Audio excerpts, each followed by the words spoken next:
Bruce Toussaint. Europe 1 matin.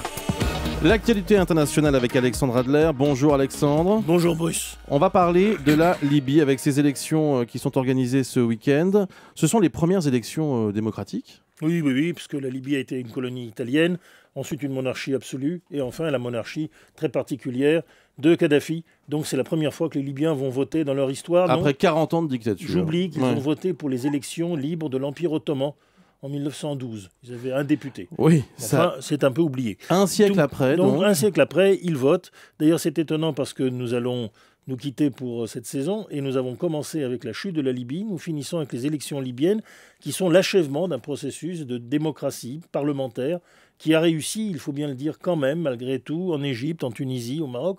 Bref, nous avons un grand changement. Est-ce que cette réussite va se transformer en une démocratie ouverte ? Là, c'est peut-être beaucoup plus discutable. Qui sont les favoris de cette élection ? Les frères musulmans, comme d'habitude, qui sont organisés comme en Libye, comme en Égypte, qui, cela dit, ont des rivaux qui se cachent un peu sous des listes régionales.